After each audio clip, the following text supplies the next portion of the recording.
이 경건한 삶이란 주님을 따라가는 삶이요. 경건한 삶이란 하나님 말씀과 기도로 살아가는 삶입니다. 이 믿음의 길을 가는 것은 반드시 바퀴가 있다는 거다. 반드시. 반드시가 아니면 저도 참 적당히 갈 수 있는데 이 박해를 받으리라. 무릇 그리스도 예수 안에서 경건하게 살고자 하는 박해를 받는데 그 박해가 사도 바울의 일생의 박해의 연속이었습니다.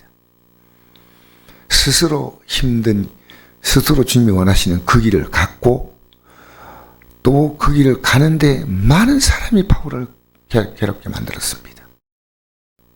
여러분, 박해가 없다면 믿음의 길 안 가고 있다는 확실한 증거입니다.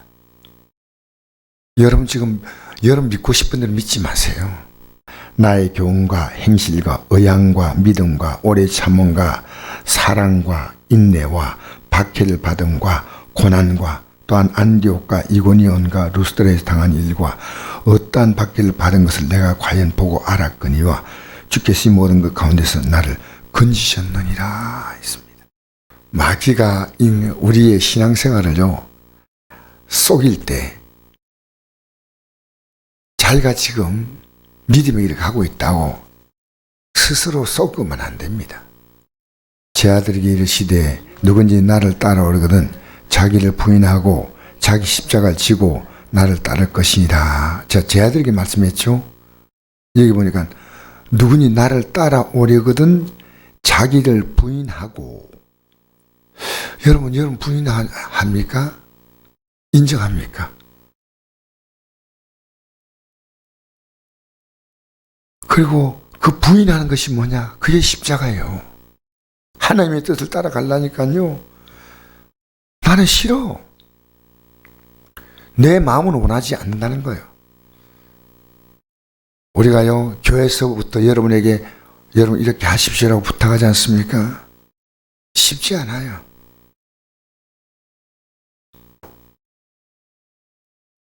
그래서 어제 이광진 목사님이 마치 하는 메시지 가운데 이런 메시지가 있었어요.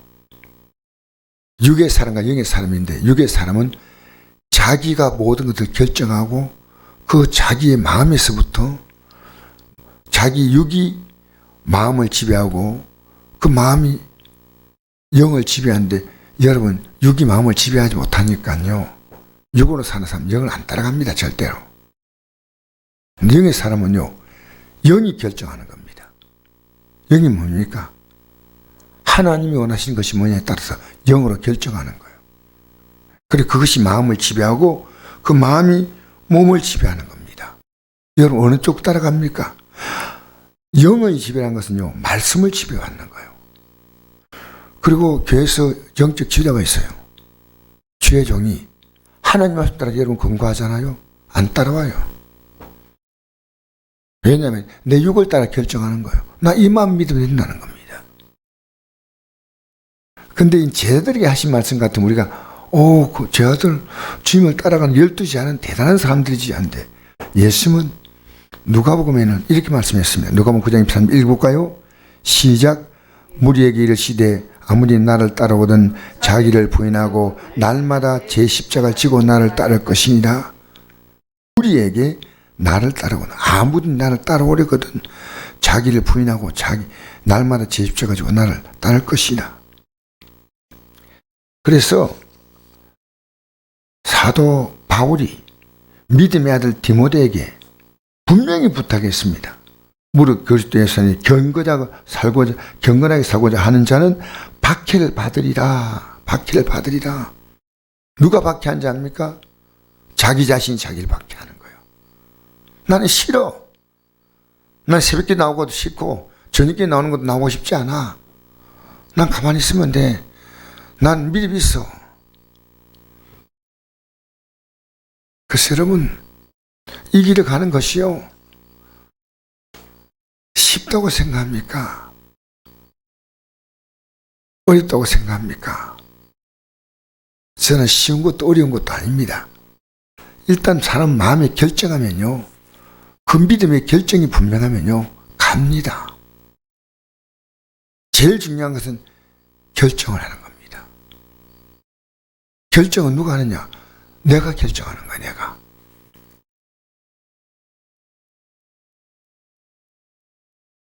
그래서 우리는 예수 믿을 때 세례받지 않습니까?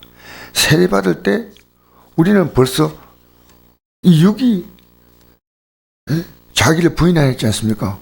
그게 부인되는 시간이 바로 예수 믿는 출발점이에요. 읽어볼까요? 로마서 6장 13절 시작. 무릇 그리스도 예수 합하여 세례받은 우리는 그의 죽으심과 합하여 세례받은 줄을 알지 못하냐. 그러므로 우리가 그의 죽으심과 합하여 세례를 받음으로 그와 함께 장사되었나니 이는 아버지 영광으로 말미암아 그리스도를 죽은 자 가운데 살리신 것 같이 우리가 또한 새 생명 가운데 행하게 하려 함이라. 만일 우리가 그의 죽으심과 같은 모양으로 열합한 자가 되었으면 또한 그의 부활 같은 모양으로 열합한 자가 되리라. 이와 같이 너희도 너희 자신을 죄에 대하여는 죽은 자요 그리스도 예수 안에서 하나님께 대하여 살아있는 자로 여길지어다. 그러므로 너희는 죄가 너희 죽을 몸을 지배하지 못하게 하여 몸의 사역에 순종하지 말고 또한 너희 지체를 불의의 무기로 죄에게 주지 말고 오직 너희 자신을 죽은 자 가운데 다해 살아난 것과 같이 하나님께 드리며 너희 지체를 의의 무기로 하나님께 드리라. 여러분, 내가 원하는 대로 사는 것은요, 내가 내 몸을 죄에게 주는 겁니다. 주님이 원하시는 삶은 내 몸을 의에 드리는 겁니다. 결정은 내가 하는 겁니다. 여러분, 이 구원의 믿음을 갖지 못한 사람은요, 결정권도 아예 없어요. 그냥 죄 따라가는 거예요. 죄 따라가는 거예요. 육 따라가는 거예요. 여러분, 성경 죄 따라간다는 말은 육을 따라가는 거예요. 육신의 생각은 사망이요 영의 생각은 생명과 평안이랬죠. 근데 여러분, 지금 우리는요, 하나님 기뻐할 거야 어중간히 생각하지 마십시오. 하나님이 기뻐한다고 하는 생각이요, 내가 하나님 기뻐한다, 이것이요 믿음의 길이에요. 히브리 11장 6절 믿음 없이 하나님 기쁘지 못한다 그죠. 우리는 어중중한 상태로 살면 안 됩니다. 여러분, 어중중하면요, 가족들도 어중중한 상태로 그냥 놔두고 갑니다. 그렇지 않습니다. 전 솔직한 말로요, 어제 이강진 목사님이 오는 것이요, 개인적으로는 내가 좀 내 할 일 많은데 이런 생각이 들었어요. 솔직히 내가 표현 안 했지만은. 그런데 제가 어제 손님 맞는 것이 쉬운 거 아닙니다. 하루 종일 제가 긴장했습니다. 근데 이 분을 보내서 제가 들을 말씀이 있겠다. 난 받아야 되겠다. 받아들여야 되겠다. 이런 결정을 얼마나 많이 해야 되는지 아십니까? 여러분, 제가요, 직장 생활 하다가 목회 딱 들었을 때 제 느낌이 어떤 건지 압니까? 목회가 직장보다 100배나 힘들다는 것이, 제 아내에 그건 표현하지 않았습니다. 이야, 이건 너무너무 힘든 길이구나. 그래서 그러나 나는 내 마음에 결정을 딱 했어요. 난 이 길을 가겠다. 결정하니까요, 내가 살아갈 내 확실한 운명이다. 그러니까 결정이 되니까요, 부담이 안 돼요. 여러분이 어제도 주님 기뻐하는 뜻대로 산다는 건요, 정말 쉽지 않아요. 좁은 길입니다. 좁은 길이에요.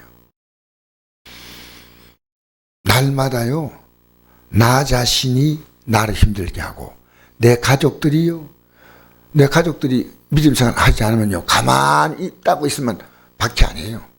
그렇게 살지 말라고. 그렇게 좀 싫어하는 거예요. 나는 말해줘야 돼요. 왜냐하면 에스겔처럼 우리는 하나님이 우리를 파수꾼을 세웠잖아요. 파수꾼. 내 가정에 파수꾼을 세웠으니까 내가 그들에게 영적인 문제를 지적해 줘야지. 저기 오면 파수꾼 나팔 부려야 되지 않습니까? 가만히 있으면 됩니까? 나 혼자 도망가 버리면 됩니까? 자, 마태복음 5장 10절 12절 읽겠습니다. 시작. 어른이의 박해를 반자는 복이 있나니 천국이 그들의 것입니다. 나로 말미암아 너희를 욕하고 박해하고 거기서 너희를 거스려 모든 악한 말 할 때는 너희에게 복이 있나니 기뻐하고 즐거워하라. 하늘에서 너희의 상이 큽니다.